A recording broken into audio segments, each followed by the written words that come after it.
The moment my mother snatched the apple juice box from my 6-year-old son's hands and passed it to my sister's twin daughters, I knew something inside me had finally broken. We were sitting in Romano's family restaurant on a sunny Saturday afternoon in suburban Denver, what should have been a pleasant family lunch, turning into something much darker. "Your son can drink tap water," Patricia said, with that sharp tone she reserved for moments when she wanted to remind everyone who was in charge. Tyler just sat there, his small hands folded in his lap, watching as Emma and Sophie grabbed the juice box like vultures. My father Harold leaned forward with his usual cold smile. "He should learn not everything is for him," he added, as if my child needed a lesson in scarcity at a table full of plenty. Tyler didn't cry or protest. He simply stared down at his empty hands while his cousins giggled over their stolen prize. I felt something shift in my chest, a quiet rage that had been building for months, finally reaching its breaking point. I didn't raise my voice or make a scene. I only said one word spoken so softly that only our table could hear it. "All right." That single word carried the weight of 8 months of documented abuse, 8 months of watching my son get treated like a second-class citizen in his own family. The juice box incident wasn't some isolated moment of poor judgment. It was the latest installment in a systematic campaign of favoritism that had been destroying my child's self-worth since my divorce from Madison became final last spring. I remembered sitting in that sterile courthouse back in March, listening to my own parents testify against me during the custody hearing. Harold had stood up in his expensive gray suit and told the judge that I was financially irresponsible and emotionally unstable. Patricia had dabbed her eyes with a tissue while explaining how concerned she was about Tyler's well-being in my care. Their testimony helped Madison win primary custody, leaving me with alternate weekends and Wednesday evening dinners. What they hadn't mentioned to the court was how they'd already decided that Tyler didn't deserve the same treatment as Jessica's daughters. Tyler inherited my quiet nature, the kind of gentle soul who preferred building with blocks to competing on soccer fields. Emma and Sophie, on the other hand, had learned early that demanding attention got results. They were 7 years old and already masters of manipulation, knowing exactly how to work their grandmother's emotions and their grandfather's pride. Jessica had trained them well in the art of getting what they wanted. The pattern started small. During Tyler's first weekend visit after the divorce, I'd brought him to Sunday dinner at my parents' house. Patricia had prepared individual chocolate pudding cups for dessert, but when we sat down, there were only 3. "Oh dear," she'd said with fake concern. "I must have miscounted. Tyler can share with the girls." I'd watched my son's face fall as Emma declared she was too hungry to share, while Sophie giggled and scraped every last bit from her cup. I'd made a mental note that night, the first entry in what would become a detailed journal of discriminatory incidents. Christmas morning had been particularly brutal. Tyler had received a small package containing a plastic toy car from the dollar store, while Emma and Sophie unwrapped matching tablets, designer clothes, and enough toys to stock a small store. "We had to be practical this year," Harold had explained when he saw my expression. "Money's been tight." The lie was so transparent it was insulting. This was the same man who owned 4 rental properties and had just purchased a new Cadillac Escalade. Jessica encouraged every bit of it. She'd moved back home after her own divorce, turning our childhood bedrooms into a luxury suite for herself and the twins. During family gatherings, I'd watch her whisper instructions to her daughters, coaching them to take toys from Tyler or ask for extra portions when food was served. "Take whatever you want from Tyler, sweeties," she'd said just last month during Tyler's birthday celebration. Yes, you read that correctly. During Tyler's birthday party, my sister was teaching her children to steal from the birthday boy. Patricia had forgotten to buy a cake for Tyler's 6th birthday, but had somehow found time to make elaborate princess-themed cupcakes for the twins 3 days later. When I'd confronted her about the obvious slight, she'd claimed it was just a scheduling mix-up. "You're being too sensitive, George," she'd said, using the same dismissive tone she'd perfected during my childhood. Tyler understands that life isn't always fair. But Tyler did understand in the way that children understand everything adults think they're hiding. I'd found his diary last week while cleaning his room, a small notebook, where he'd been writing letters to God, asking why his grandparents didn't love him as much as his cousins. "Dear God, please make me better, so Grandma Patricia will smile at me like she smiles at Emma and Sophie. I promise I'll be really good and not ask for anything ever again." Reading those words had felt like taking a punch to the stomach. Harold's favoritism came with business lessons attached. He'd lecture Tyler about earning what you get while simultaneously handing the girls $20 bills for cleaning their already spotless rooms. "Winners work for their rewards," he'd tell my son, while the twins counted their unearned cash. Harold had built his real estate empire on the principle that weakness deserved punishment and strength deserved rewards. In his mind, Tyler's gentle nature marked him as genetically inferior. The documentation in my phone contained photos, voice recordings, and detailed notes about every incident. I'd started keeping records after the third or fourth blatant example, realizing that no one would believe how calculated the mistreatment had become. There were timestamps, witness names, and even receipts showing the price differences between gifts. What had started as a protective instinct for my son had evolved into something resembling a legal case file. Now, sitting in Romano's restaurant with Tyler staring at his empty hands, I felt the weight of all those documented moments pressing against my chest. Marcus, our young waiter, had witnessed the juice box incident firsthand. I could see the discomfort in his expression as he refilled water glasses and pretended not to notice the obvious dysfunction playing out at table 12. Other families around us were sharing meals and laughter, creating the kind of warm memories that Tyler deserved but rarely experienced. The twins were already demanding more juice, their voices rising in that particular whine that Jessica never bothered to correct. Tyler continued staring at his lap, probably wondering what he'd done wrong this time. Jessica sat back in her chair with that familiar smirk, satisfied that her daughters had once again claimed victory over their younger cousin. I reached into my jacket pocket and pulled out my phone, feeling its weight like a loaded weapon. 8 months of patience and documentation were about to serve their purpose. My parents thought they knew everything about their eldest son, but they'd severely underestimated my capacity for strategic thinking. The quiet boy they'd always dismissed as weak had grown into a man who understood exactly how to fight back. I unlocked my phone and opened the Notes app that had become Tyler's unlikely salvation. The silence at our table grew heavy as I cleared my throat and began reading in the same calm voice I'd used to say, "All right," just minutes before. March 15th. I began watching Patricia's confident expression start to waver.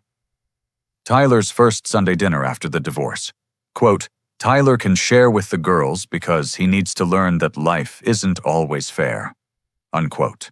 Patricia Morrison, grandmother, denying dessert to a 6-year-old child while providing individual servings for his cousins. Harold's fork stopped halfway to his mouth. "What exactly do you think you're doing?" George, March 22nd. Tyler's 7th family gathering since the custody ruling. Harold Morrison provides $20 bills to Emma and Sophie for cleaning their rooms. Tyler, who actually cleaned the entire garage as requested, receives no payment. Quote, "Winners earn what they get, son. Maybe you'll work harder next time." Unquote. Jessica's smirk disappeared completely. "Are you seriously keeping some kind of weird journal about family dinners?" I continued reading my voice, never rising above conversational level. April 3rd, Easter Sunday. Tyler receives one small chocolate bunny purchased from the clearance rack at Walgreens. Emma and Sophie receive matching Easter baskets containing approximately $150 worth of toys, candy, and clothes. Patricia Morrison's explanation: we had to be practical this year. Note: Harold Morrison purchased a new Cadillac Escalade the following Tuesday for $48,000. The color drained from Patricia's face as she realized the extent of my record-keeping. Around us, other diners were beginning to glance in our direction, sensing tension, but not yet understanding its source. Marcus hovered nearby with the coffee pot, clearly wanting to retreat, but unable to look away from our family's public unraveling. April 27th. Tyler's 6th birthday party. Patricia Morrison, quote, "Oh dear, I forgot to get a cake. Maybe we can sing happy birthday anyway." End quote. 3 days later, elaborate princess-themed cupcakes appear for Emma and Sophie's weekly sleepover. Cost of Tyler's forgotten birthday cake, $0. Cost of princess cupcakes, $43, including receipt photographed and saved. Tyler looked up at me with confusion and something that might have been hope. This was the first time anyone had acknowledged what he'd been experiencing, the first time an adult had noticed that his treatment wasn't normal or acceptable. I scrolled to the next entry, my finger steady despite the rage building in my chest. May 10th, Mother's Day dinner. Tyler creates handmade card for Patricia using construction paper and crayons. Patricia accepts card without comment, places it on kitchen counter. Emma and Sophie present store-bought cards containing $5 Starbucks gift certificates purchased by Jessica. Patricia, quote, "Oh girls, you're so thoughtful. I love you both so much." Tyler's handmade card found in garbage can the following morning. "Now George, you're taking things out of context." Patricia started, but her voice lacked its usual authority. June 2nd. Family barbecue. Tyler asks for hamburger like everyone else. Jessica Morrison, quote to her daughters, "Take whatever you want from Tyler, sweeties. There's plenty for you." Emma and Sophie remove hamburger from Tyler's plate, leaving him with hot dog. Harold Morrison, quote, "He should be grateful for what he gets." Tyler eats hot dog without complaint while watching cousins consume his intended meal. The entries continued, each one more damaging than the last. I had documented Christmas gifts, birthday celebrations, family outings where Tyler was excluded, and countless small moments where kindness was given freely to the twins, but withheld from my son. The pattern was unmistakable when laid out chronologically, a clear case of systematic emotional abuse, disguised as family dynamics. June 15th. Tyler's Little League game. Patricia and Harold attend Emma's dance recital instead, despite Tyler pitching his first complete game. Quote from Patricia via phone call, "Baseball is just a phase. Emma's dancing is real talent." Tyler asks why grandparents didn't come watch him play. George Morrison explains they were busy with something important. Jessica was fidgeting now, her fingers drumming nervously against the table. "This is ridiculous. You're making everything sound worse than it was." July 4th. Independence Day picnic. Tyler brings American flag drawing he made at school. Patricia hangs Emma and Sophie's store-bought decorations prominently on front porch. Tyler's drawing placed inside house where no one will see it. Quote from Harold, "We can't clutter up the porch with every little art project." Note: Tyler spends remainder of picnic sitting alone on back steps.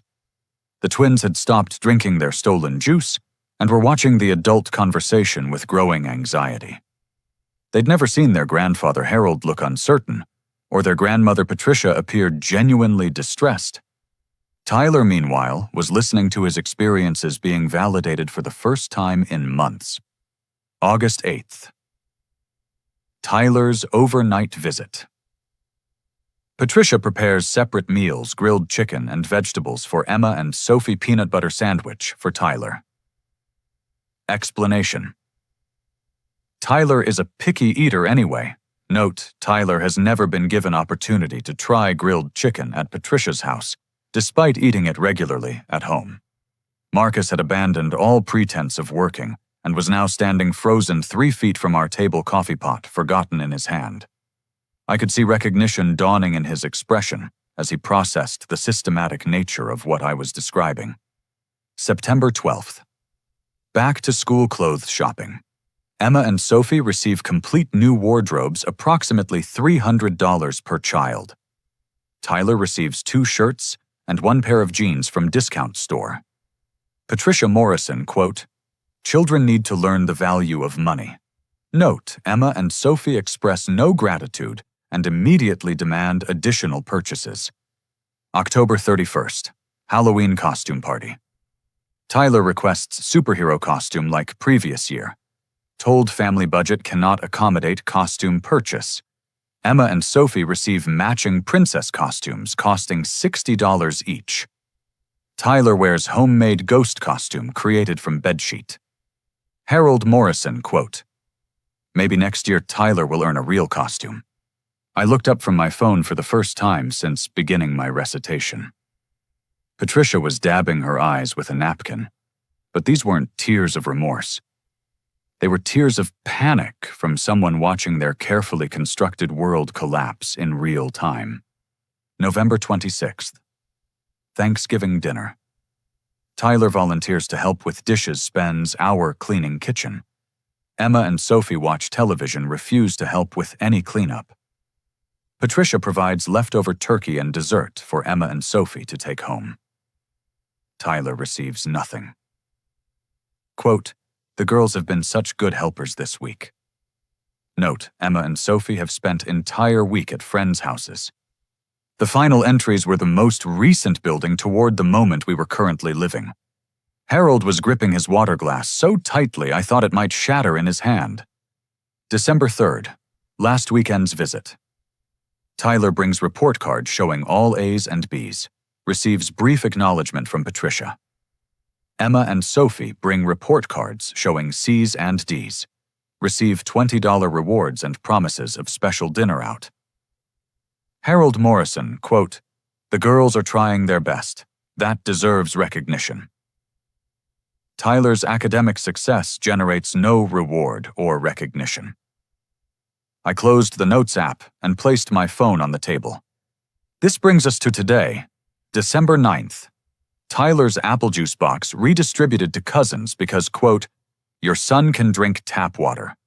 Additional quote from Harold Morrison, "He should learn not everything is for him." Tyler Morrison, age 6, sits in silence while adults discuss his worthiness for basic refreshment. The restaurant felt unnaturally quiet despite dozens of other conversations happening around us. Our family's dysfunction had created a bubble of tension that seemed to absorb all sound and light. Tyler was staring at me with an expression I'd never seen before, a mixture of relief and amazement that someone had been paying attention. I picked up my phone again, but this time I opened a different app. The recording app that had been running since we'd first sat down at this table 30 minutes ago. What I just read to you was my personal documentation. I said finger, hovering over the play button. But I think you should hear today's conversation from a different perspective. Patricia's face went completely white as she realized what was about to happen. "George, you can't possibly have been recording us without permission." "Actually, Colorado is a one-party consent state." I replied, pressing play. "I only need my own permission to record conversations I'm participating in." The audio was crystal clear. My phone had been positioned perfectly to capture every word spoken at our table.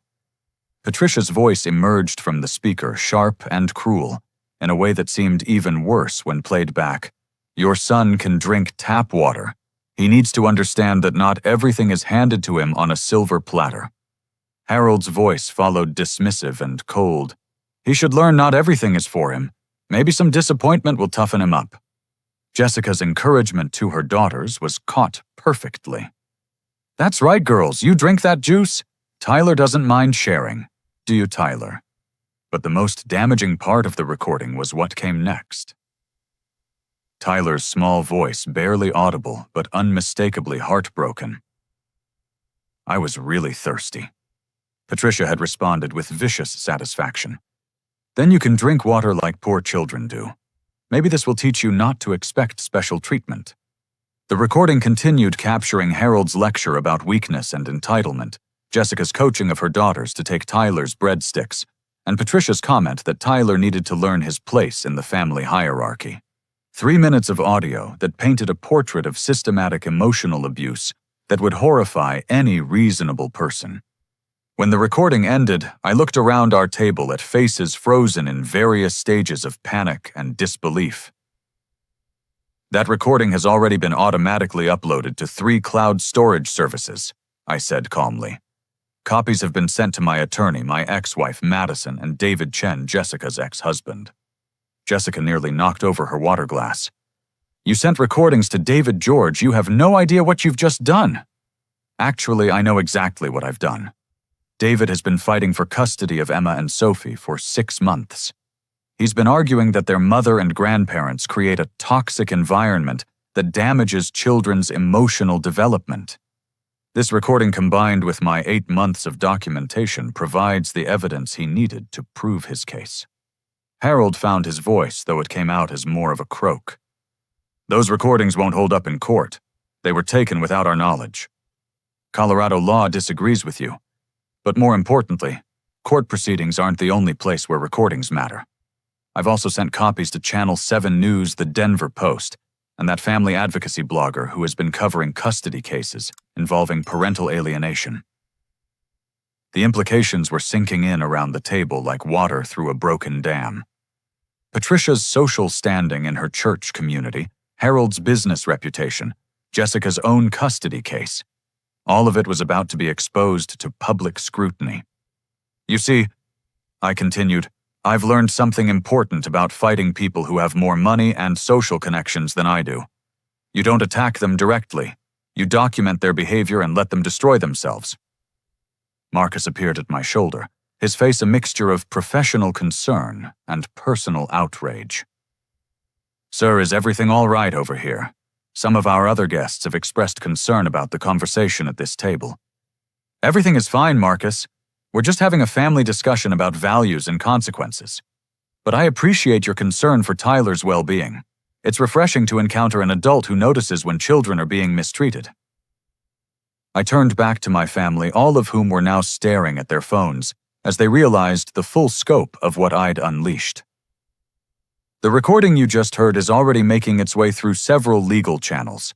David's attorney filed an emergency motion this morning requesting immediate custody review based on evidence of emotional abuse in Jessica's household. This morning, Jessica's voice was barely a whisper. I've been planning this conversation for weeks. The juice box incident was just the trigger. I was waiting for the final piece of evidence that would demonstrate the ongoing pattern of discriminatory treatment. Tyler deserves better than what this family has given him, and I've spent months building a case to prove it. Patricia was crying now, but these weren't tears of remorse. They were tears of someone watching their carefully constructed world fall apart in real time. George, please, we can fix this. We can treat Tyler better. You don't need to destroy the entire family over a misunderstanding. 8 months of documented psychological abuse isn't a misunderstanding.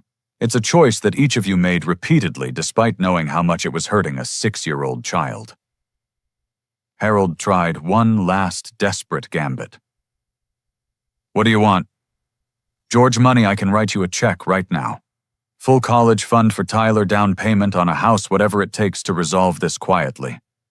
What I want is for Tyler to grow up knowing that he has value, that he deserves respect, and that adults who claim to love him should actually demonstrate that love through their actions.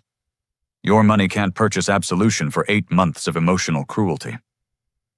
Tyler was watching this entire exchange with wide eyes, beginning to understand that something fundamental was changing in his relationship with his extended family.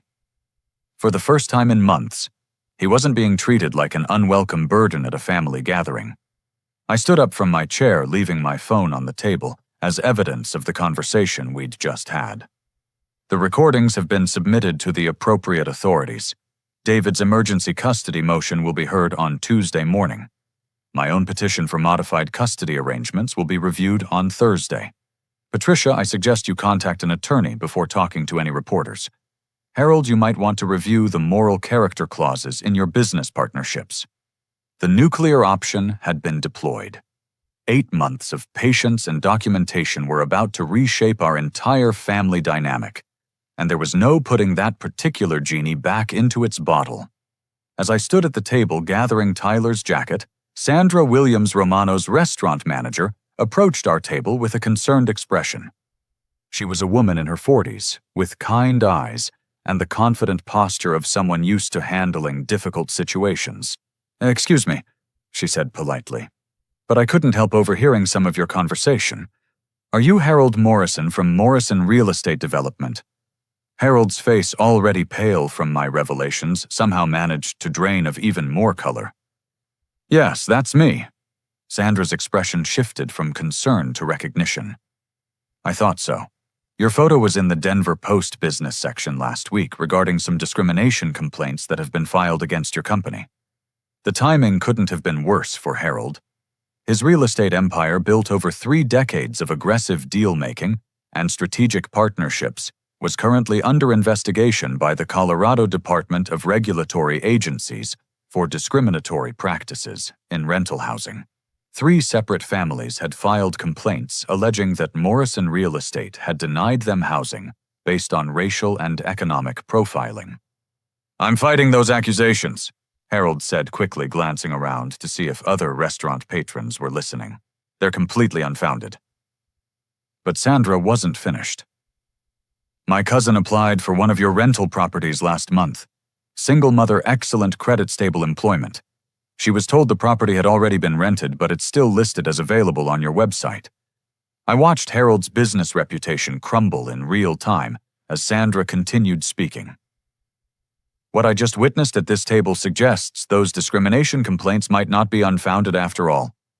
If this is how you treat your own grandson, I can only imagine how you treat potential tenants who don't fit your preferred demographics."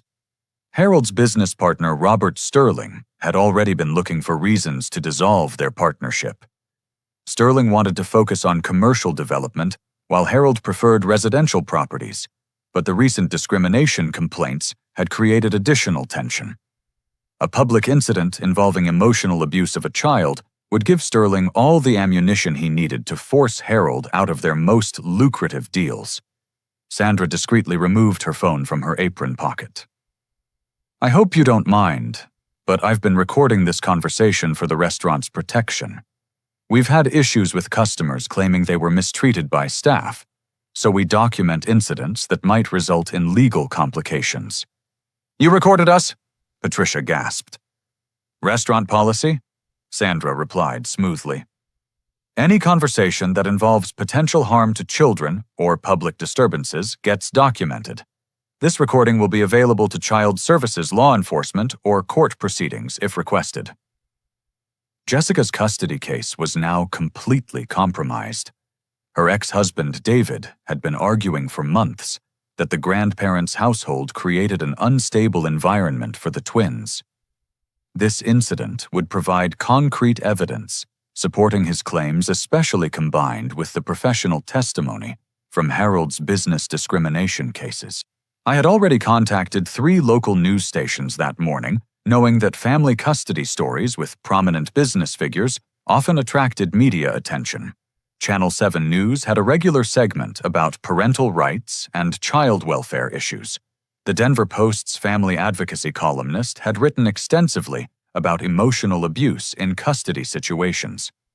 Both outlets would be very interested in a story that combined business ethics with child psychology. Speaking of media attention, I said to Harold, "You might want to check your voicemail. I believe several reporters have been trying to reach you since this morning." Harold fumbled for his phone, his hands shaking as he scrolled through missed calls. 3 messages from Channel 7, 2 from the Denver Post, and 1 from a family advocacy blogger whose articles about custody cases had gained national attention. Patricia's standing in her church community was about to face similar scrutiny. Bethel Community Church took pride in its family values programming and child protection policies. Patricia served on the church board and led the children's ministry volunteer program, learning that she had been systematically mistreating her own grandson would create a scandal that would reverberate through the entire congregation. Reverend Matthews will be particularly interested in today's recordings, I told Patricia, especially considering your recent application to expand the children's ministry budget. The church board tends to take a dim view of leaders who demonstrate patterns of child emotional abuse. Tyler was beginning to understand that the adults around him were experiencing consequences for their behavior toward him. For 8 months, he had internalized their treatment as evidence of his own inadequacy. Now he was watching them face accountability for choices that had nothing to do with his worth as a person. Sandra was still standing beside our table, her management instincts clearly troubled by what she had witnessed.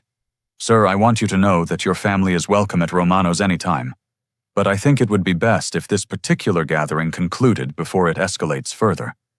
Other restaurant patrons were indeed watching our table now, some with obvious concern for Tyler, others with the morbid curiosity that family drama tends to attract. A few people had their phones out, though whether they were recording or simply checking messages was unclear. Harold's 3 major real estate deals were all hanging in the balance of moral character clauses that required partners to maintain public reputations consistent with family-friendly business practices. The Meadowbrook Shopping Center development, the Pine Valley Residential Complex, and the downtown office renovation project all included language allowing partners to dissolve agreements if any party became involved in public scandals that could damage the project's community standing. Those 3 deals represent approximately $12 million in potential profit, I said to Harold, who was still staring at his phone in horror. "I imagine Robert Sterling is already drafting dissolution papers based on this morning's events." Jessica's phone buzzed with an incoming call from David's attorney. The emergency custody motion was already in motion, accelerated by the evidence I'd provided that morning. Emma and Sophie would likely be removed from Jessica's custody within 72 hours, pending a full investigation into the household dynamics. Patricia was frantically texting someone, probably trying to reach her church friends, before news of the incident spread through their social networks. But the recordings I'd shared that morning had already reached several key members of Bethel Community Church's Leadership Council. "Tyler," I said, kneeling down to his eye level, "would you like to go home now?" He nodded solemnly, his small hand reaching for mine with more confidence than I'd seen from him in months. For the first time since the divorce, Tyler was experiencing adults taking his well-being seriously and holding other adults accountable for treating him with respect. Sandra walked us toward the restaurant exit, her expression warm with approval. "You did the right thing," she told me quietly. "That child deserves so much better than what I witnessed today." Behind us, Harold was fielding frantic phone calls from his business associates. Jessica was arguing with David's attorney about visitation schedules. Patricia was sobbing into her napkin while scrolling through text messages from concerned church members. The domino effect had begun, and there was no stopping the cascade of consequences that would reshape our family dynamics forever. As Tyler and I reached the restaurant's front entrance, the glass doors opened to reveal an unexpected figure. Frank Morrison, Tyler's maternal grandfather, and my ex-wife's father. Frank was a distinguished man in his 70s, with silver hair and the bearing of someone who had spent his career in law enforcement before transitioning to private investigation work. "George," Frank said with a slight nod, then knelt down to Tyler's level. "Hello there, grandson." I was confused by his presence until I realized the terrible irony. "Patricia called you, didn't she? She thought you'd help her control the situation." Frank's expression was grim as he stood back up. "She called me 20 minutes ago crying about how you were having some kind of breakdown and attacking the family. She wanted me to come talk sense into you." He paused, looking back toward our table where the drama was still unfolding. "But I've been sitting in my car in the parking lot for the last 15 minutes, listening to something much more interesting." He pulled out a small digital recorder the kind that private investigators use for documenting evidence. See, Patricia has been calling me regularly since your divorce, usually to complain about your parenting or to share gossip about your personal life. What she didn't know was that I've been recording every single one of those conversations. The implications hit me like a freight train. What exactly has she been telling you? Well, for starters, she admitted that she and Harold deliberately sabotaged your custody case by providing false information to Madison's attorney. They told lies about your financial stability, your living situation, and your relationship with Tyler. They painted you as an unfit father because they wanted to control the narrative around your divorce. Frank's revelation meant that my original custody arrangement had been based on perjured testimony. If Patricia and Harold had lied under oath during the divorce proceedings, it would invalidate the entire custody ruling and open them up to criminal charges for perjury. There's more. Frank continued, his voice growing colder. Patricia bragged about how they were teaching Tyler his place in the family hierarchy. She described the Christmas gift situation in detail, laughing about how Tyler's face looked when he saw what the twins received compared to his dollar store toy. Tyler was listening to this conversation with growing amazement. For months, he had believed that his grandparents' treatment reflected his own inadequacy. Learning that their cruelty was calculated and deliberate was somehow both devastating and liberating. Most damaging of all. Frank said, Patricia admitted that she and Harold have been coaching Jessica on how to manipulate the twins' custody situation. They've been teaching Emma and Sophie to lie about their father David, claiming he's mean to them, when he's actually the most stable adult in their lives. Jessica's custody case wasn't just compromised. It was built on a foundation of manufactured evidence and coached testimony from 7-year-old children. David's attorney would have grounds for criminal charges against all 3 adults involved in the conspiracy. I brought my attorney with me today. Frank continued gesturing toward a man in a dark suit waiting by a silver sedan. Robert Chen specializes in family law and criminal fraud cases. He's been reviewing the recordings while I came inside to assess the situation. The timing was perfect and terrible. Harold's business empire was already under investigation for discrimination. Jessica's custody case was unraveling due to evidence of emotional abuse. Patricia's social standing was about to collapse when her church community learned about her treatment of Tyler. Now they were all facing potential criminal charges for perjury and conspiracy. Frank knelt down to Tyler again, his voice gentle but clear. Tyler, I want you to know that your father is a good man who loves you very much.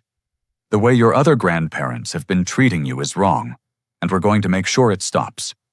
I felt overwhelming gratitude toward this man who barely knew me, but was willing to fight for his grandson's well-being. Frank, why are you doing this? You could have just stayed out of our family drama. Because Madison called me last night, he replied. She's been feeling guilty about the custody arrangement since she learned how badly Tyler was being treated.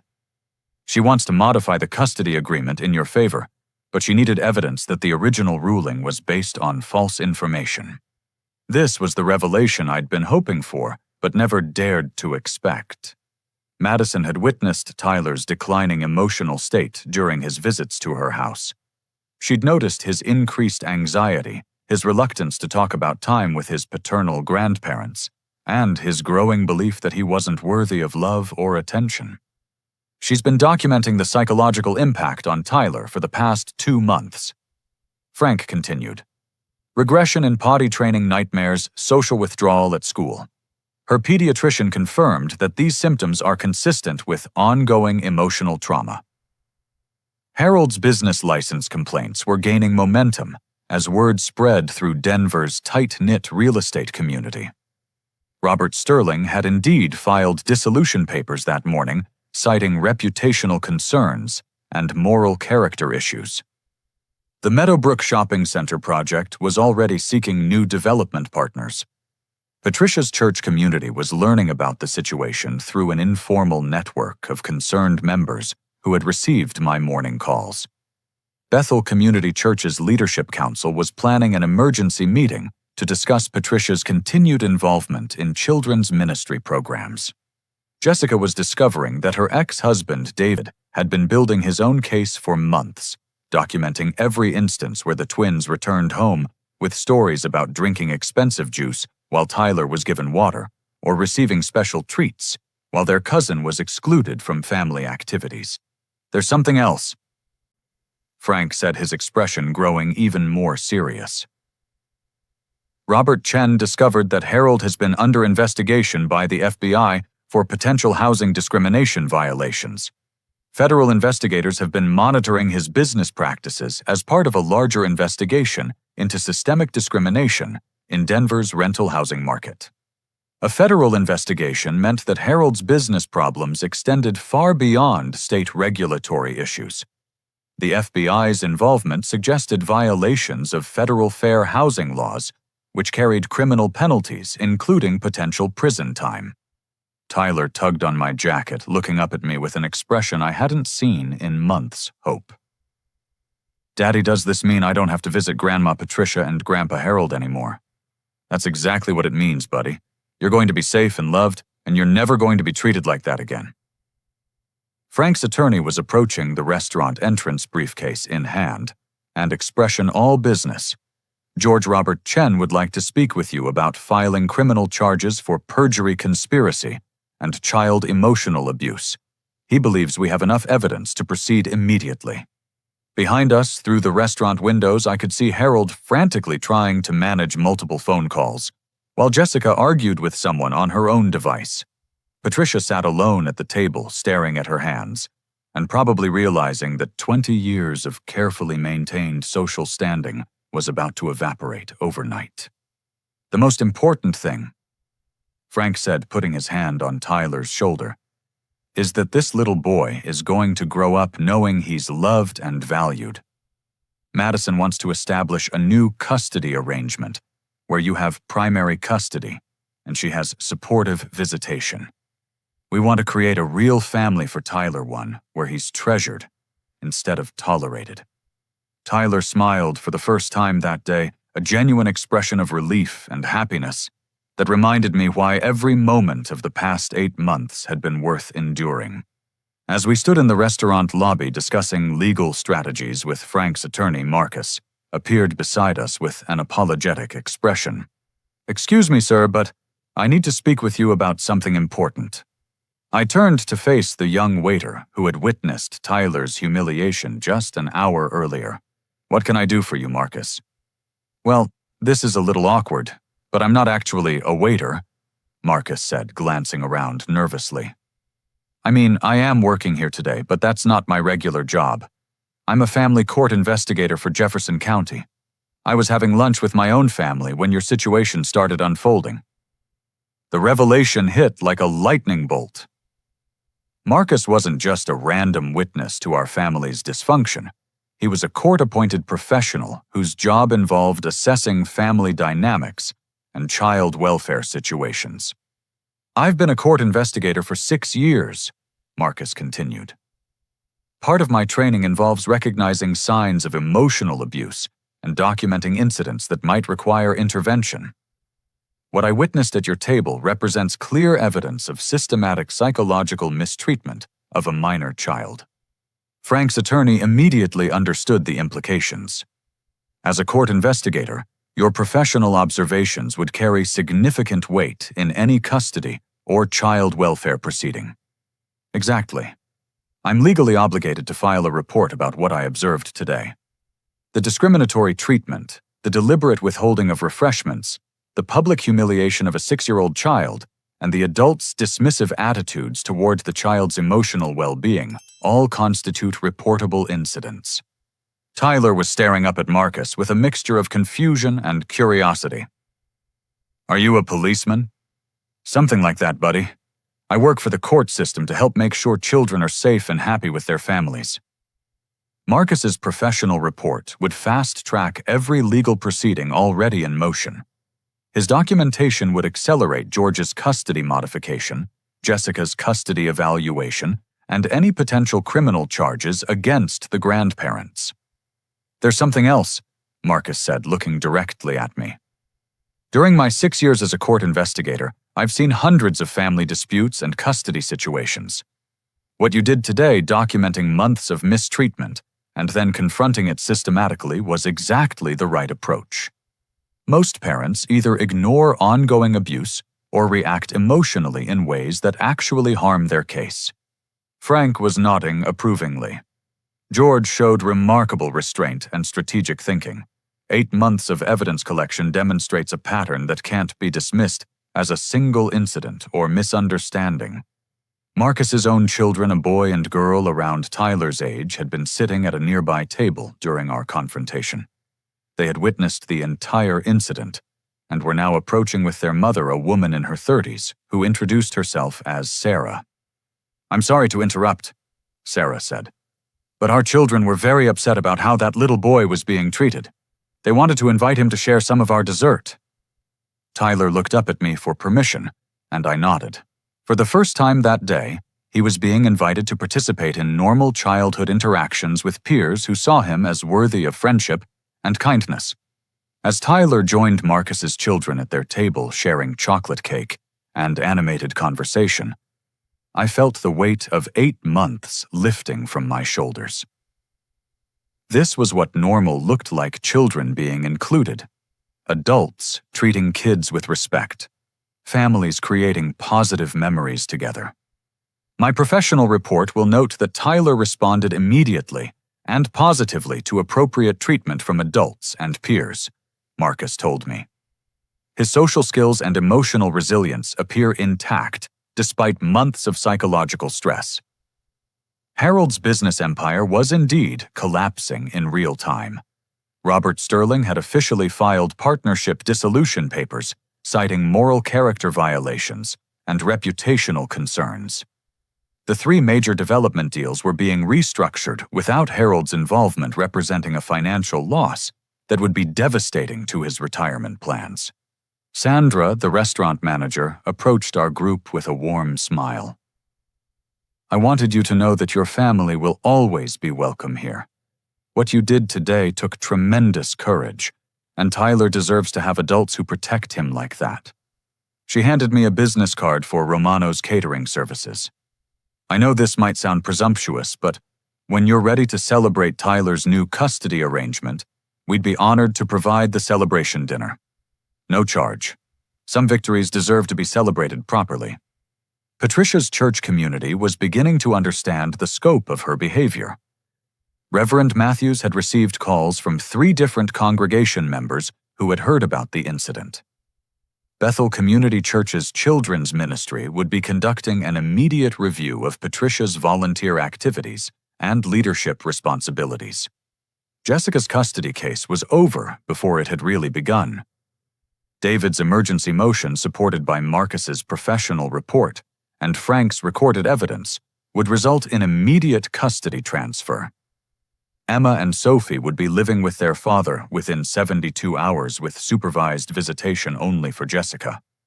"The twins are actually going to benefit from this situation," Frank observed.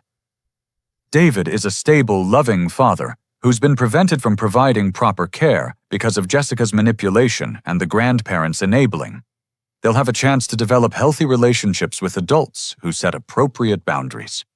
Tyler returned to our group with chocolate on his face and excitement in his voice. "Daddy Marcus's kids want to know if I can come to their house for a playdate sometime." "We'd love to have Tyler over," Sarah added. "Marcus and I believe strongly in supporting families who are going through difficult transitions. Your son seems like a wonderful child who just needs more positive adult influence in his life." The news crews I'd contacted that morning were beginning to arrive in the restaurant parking lot. Channel 7's family advocacy reporter was setting up equipment, while the Denver Post's photographer prepared for interviews. Harold's business scandal, combined with the family dysfunction angle, had created exactly the kind of story that captured public attention. "Are you prepared for media attention?" Frank's attorney asked me. "I've been preparing for this day for 8 months, I replied. "Tyler deserves to have his story heard, and other children in similar situations need to see that adults can and should fight for their well-being." Marcus's professional report would be filed within 24 hours, triggering immediate investigations by Child Protective Services, family court, and potentially criminal prosecutors.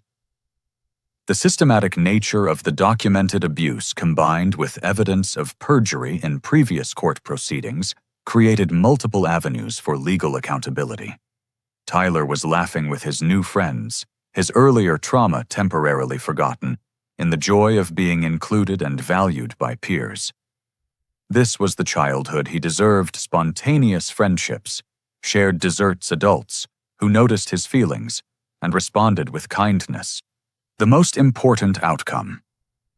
Frank said, watching Tyler interact naturally with other children, is that this boy is going to grow up knowing that he matters, that he deserves respect, and that people who love him will fight for his well-being. As we prepared to leave the restaurant, Tyler ran back to our group with a drawing that Marcus's children had helped him create. It was a picture of a family sitting around a dinner table, everyone smiling, everyone included, everyone holding hands. "This is what our family is going to look like," Tyler announced proudly. And for the first time in 8 months, I believed him. 6 months later, on a warm Saturday afternoon in June, Tyler and I sat at our regular table at Romano's restaurant, celebrating the completion of what had become known in family court circles as the Morrison case.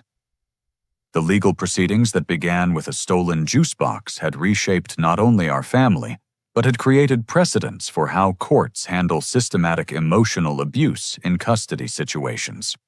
Tyler was coloring a picture of a baseball diamond while waiting for his lunch, chattering excitedly about his upcoming Little League playoffs. His transformation over the past 6 months had been remarkable to witness. The quiet, withdrawn child who had sat silently while adults discussed his worthiness for basic refreshments had evolved into a confident, expressive boy who understood his own value. "Daddy Marcus said he might be able to come to my game next week," Tyler said, not looking up from his careful coloring. "His kids want to cheer for our team." Marcus had indeed become an unexpected family friend. His professional report had been instrumental in expediting every legal proceeding, but more importantly, his children had provided Tyler with his first genuine peer friendships in months. Sarah had become something of a mentor to me, offering guidance on single parenting and helping Tyler adjust to his new living situation. The legal outcomes had exceeded even Frank's optimistic projections. My custody modification had been approved within 2 weeks, granting me primary physical custody, with Madison receiving alternate weekend visitation. More significantly, Patricia and Harold's visitation rights had been terminated entirely, pending completion of court-ordered family therapy and anger management programs. Harold's business empire had collapsed completely. The FBI investigation had uncovered systematic violations of federal fair housing laws, resulting in criminal charges and a plea agreement that included significant financial penalties and permanent prohibition from real estate development activities. Robert Sterling had successfully dissolved their partnership and restructured all 3 major projects without Harold's involvement. Jessica had lost custody of Emma and Sophie permanently. David's emergency motion, supported by overwhelming evidence of manipulation and emotional abuse, had resulted in full custody transfer with supervised visitation only. The twins were thriving in their father's stable household, no longer being coached to lie about family dynamics or compete with their cousin for adult attention. Patricia's fall from social grace had been swift and comprehensive. Bethel Community Church had removed her from all leadership positions and children's ministry responsibilities. Her longtime friends had gradually distanced themselves as details of Tyler's treatment became public knowledge. She had entered intensive therapy, but had made only minimal progress toward acknowledging the harm she had caused. "Frank is coming to dinner tomorrow night," Tyler announced, adding green grass around his baseball diamond drawing. "He's bringing Madison, too. She wants to see my new room." The most surprising development had been Madison's complete reversal regarding our custody arrangement. Learning about Tyler's systematic mistreatment had horrified her, but discovering that her own parents had provided false testimony during our divorce proceedings had motivated her to take active steps toward healing our fractured co-parenting relationship. Madison's relationship with her parents had become strained when she learned about their recorded conversations with Patricia. Frank had been equally appalled by his daughter's willingness to accept perjured testimony that damaged Tyler's relationship with his father. Their family therapy sessions had been productive, but emotionally challenging. Madison wants to establish equal custody. I told Tyler, which means you'd spend the same amount of time with both of us. How do you feel about that? Tyler considered the question seriously, his crayon hovering over the paper. I think that sounds fair. Madison is nicer to me now, and she doesn't let anyone take my juice boxes. Sandra approached our table with Tyler's favorite grilled cheese sandwich and my usual salad.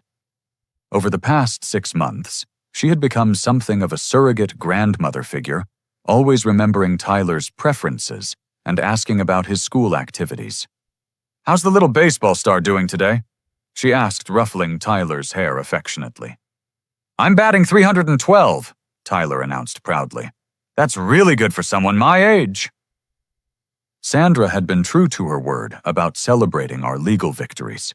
She had provided catering for Tyler's 7th birthday party, Madison's reconciliation dinner, and the celebration meal after my custody modification was finalized. Romano's had become our unofficial family headquarters, a place where Tyler felt safe and valued. The media attention from our story had generated unexpected positive outcomes for other families. Channel 7 News had created a recurring segment about emotional abuse in family court situations. The Denver Post's family advocacy columnist had used our case to highlight gaps in child protection services. Most importantly, 3 other families had contacted my attorney with similar situations, involving systematic discrimination against children during custody disputes. There's something I want to show you, Tyler said, pulling a folded paper from his pocket. It was a letter he had written at school during a creative writing assignment about heroes.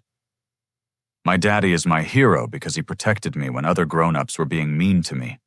He wrote down all the bad things that happened so people would believe him. He didn't yell or get angry. He just made sure everyone knew the truth. Now I live with him most of the time, and nobody takes my juice boxes anymore. I learned that kids deserve to be treated nice, and that good daddies fight for their children. When I grow up, I want to protect kids like my daddy protected me. Reading Tyler's words brought tears to my eyes, not from sadness, but from overwhelming pride in his resilience and emotional growth. This child had endured months of systematic psychological abuse, but had emerged with his capacity for trust and love intact. Marcus appeared at our table with his own family, stopping by for their weekly lunch. His children immediately gravitated toward Tyler, planning their next playdate and discussing summer camp activities. Sarah hugged me warmly, as had become her custom whenever we encountered each other. Tyler's doing so well, she observed, watching him interact confidently with her children. 6 months ago, he was withdrawn and anxious. Now look at him organizing group activities and expressing his opinions clearly. The most profound change had been Tyler's relationship with his own emotions. He no longer apologized for having preferences or needs. He asked for help when he needed it, expressed joy without restraint, and had learned to recognize when adults were treating him inappropriately. I've been thinking about something, Tyler said as we finished our lunch. Maybe someday Patricia and Harold will learn how to be nice to kids, and then we could see them again. But only if they promise to be kind.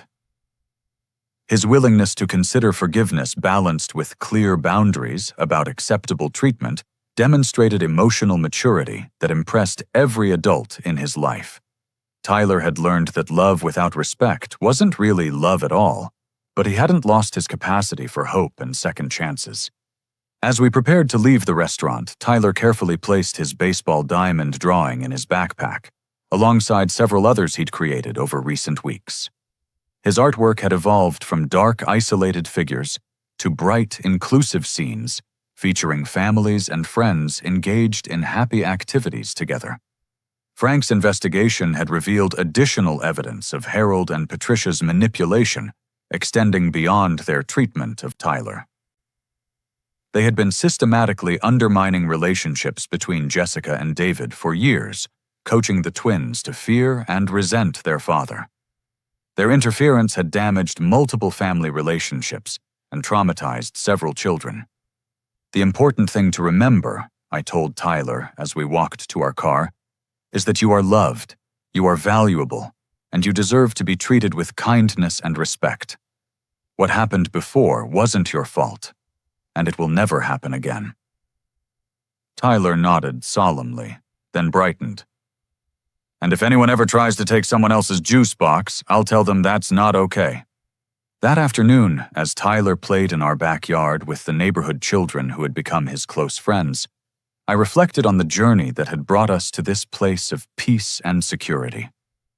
8 months of documentation, 1 moment of courage, and the support of unexpected allies had transformed our lives completely. The phone rang, and I answered to find Frank on the line with updates about the continuing legal proceedings. Harold had agreed to plead guilty to federal housing discrimination charges, accepting a 5-year probation sentence and permanent prohibition from real estate development. Patricia had made progress in therapy and was requesting supervised visitation with Tyler, pending psychological evaluation and family therapy completion. "What do you think about Patricia's request?" Frank asked. "I think Tyler should make that decision when he's ready, if he's ever ready. Right now, he's focused on building healthy relationships with people who treat him well." Tyler's story had become something of a landmark case in family court circles, demonstrating the importance of systematic documentation in emotional abuse situations and highlighting the need for better protection of children during custody disputes. Several law schools had requested permission to use our case materials in their family law curricula. As evening approached, Tyler and I prepared dinner together in our kitchen, a daily ritual that had become one of his favorite activities. He chattered about his day at school, his weekend plans with Madison, and his excitement about summer baseball season. "Daddy," Tyler said as we set the table, "do you think other kids might need help like I did?" "Some kids probably do need help, buddy. Why do you ask?" "Maybe when I'm older I could help protect kids like you protected me. Marcus says there are jobs where you help families be happier." Tyler's desire to transform his painful experience into a way of helping others demonstrated the kind of resilience and empathy that would serve him well throughout his life. He had learned that surviving difficult experiences could create strength and wisdom that benefits not only ourselves, but the people around us. That night, as I tucked Tyler into his bed, surrounded by drawings of happy families and baseball trophies, he looked up at me with the bright, confident expression that had replaced his earlier anxiety and withdrawal. "Thank you for fighting for me, Daddy. Thank you for being brave enough to let me fight for you, buddy." As Tyler drifted off to sleep, I sat in his doorway reflecting on the profound truth we had both learned over the past 6 months. Children deserve protection. Adults have the responsibility to provide it. And love without respect is just another form of manipulation. Most importantly, we had discovered that courage documentation and strategic action could overcome even systematic emotional abuse when deployed with patience and determination. Tyler's childhood would be different now, filled with adults who valued his thoughts and feelings, friends who included him naturally in their activities, and family members who demonstrated their love through consistent, respectful treatment. The little boy, who had once sat silently while adults discussed his worthiness for basic refreshments, had grown into a confident child who understood his own value and expected appropriate treatment from the people around him. The juice box that started our journey toward justice had taught us both that small moments of cruelty, when properly documented and courageously confronted, could be transformed into powerful catalysts for positive change. Tyler's story would continue, But now it would be a story of healing growth and the profound impact that protective adults can have on a child's life. Have you ever witnessed a child being treated unfairly by adults who should be protecting them? Sometimes the smallest acts of cruelty can reveal the biggest problems in families, and it takes tremendous courage to speak up for children who can't protect themselves. Tyler's story shows us that documentation, patience, and strategic action can create real change in children's lives. If this story resonated with you, please share it with others who might need to hear about the importance of standing up for kids. Like this video if Tyler's journey toward healing touched your heart, and subscribe for more stories about families overcoming difficult situations together. Comments are always welcome. I love hearing your thoughts about how adults can better protect and support the children in their lives. Thank you for taking the time to listen to Tyler's story. And remember that every child deserves to be treated with dignity, respect, and unconditional love.